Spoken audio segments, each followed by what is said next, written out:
اعوذ باللہ من الشیطان الرجیم بسم اللہ الرحمن الرحیم۔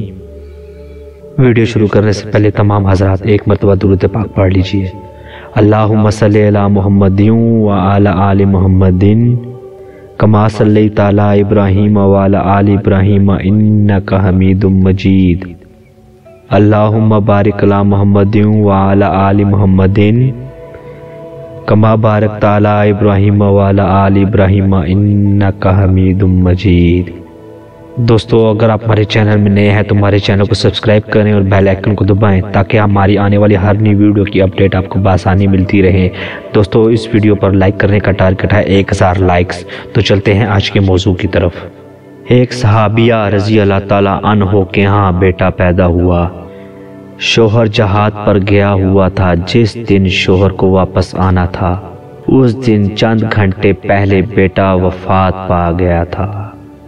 اب وہ صحابیہ رضی اللہ تعالیٰ عنہ بہت پریشان تھی کہ خاوند اتنے عرصے بعد آ رہا ہے، اور جب اسے پتہ چلے گا کہ اس کا بیٹا فوت ہو چکا ہے تو اسے کتنا صدمہ پہنچے گا، اور اسے افسوس ہوگا کہ کاش میں اپنے بیٹے کو تھوڑا پیار دے پاتا۔ صحابیہ رضی اللہ تعالیٰ عنہ انہی خیالات میں بیٹھی ہوئی تھی، بہت پریشان تھی، دل میں طرح طرح کے خیالات برپا ہو رہے تھے۔ پھر آخر کار اٹھ کر بچے کو نہلا کر چارپائی پر رکھ دیتی ہے، اور صحابیہ رضی اللہ تعالیٰ عنہ نے کسی کو اطلاع نہ دی تھی۔ خاوند گھر آیا تو پوچھنے لگا میرا بیٹا کہاں ہے؟ تو صحابیہ رضی اللہ تعالیٰ عنہ نے کہا کہ وہ سکون میں ہے۔ خاوند سمجھا کہ وہ سو رہا ہے۔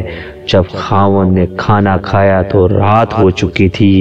میاں بیوی اکٹھے ہی بیٹھے رہے، سفر کی باتیں بھی ہوئیں، لیکن آپ اس عورت کو دیکھیں جو ماں تھی، اس کے دل پر کیا گزر رہی ہوگی، جس کے معصوم بیٹے کی لاش چارپائی پر پڑی ہوئی ہے، لیکن وہ خاوند کی خوشی کی خاطر سینے پر سل رکھ کر اس درد کو چھپائے بیٹھی ہے کہ میرے خاوند کا دل غمزدہ نہ ہو۔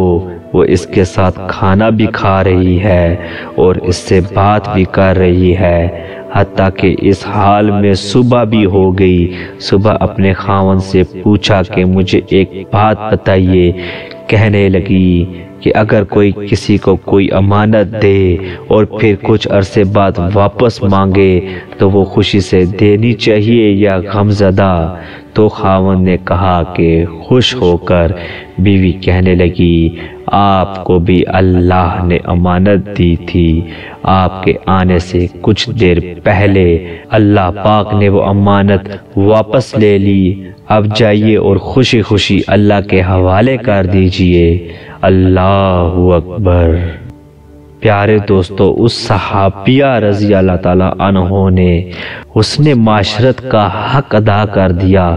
ان صحابیہ کے خاوند رسول اللہ صلی اللہ علیہ وآلہ وسلم کی خدمت میں حاضر ہوئے اور کہا کہ اے اللہ کے نبی صلی اللہ علیہ وآلہ وسلم، میرے گھر میں یہ معاملہ ہوا ہے، میری بیوی نے میری خواہش کی خاطر اتنے صبر و ضبط کا مظاہرہ کیا۔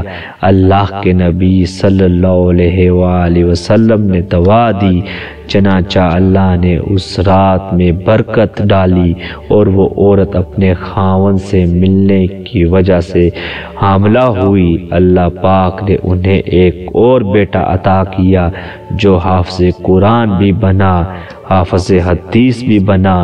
پیارے دوستو، بہنوں اور بھائیوں، صبر بہت بڑی چیز ہے، بہت بڑا عمل ہے، اور مشکل بھی بہت ہے، مگر جو حوصلے اور استقامت کے ساتھ اس پر ثابت قدم رہتے ہیں اللہ کی خاص رحمت کے حقدار بن جاتے ہیں۔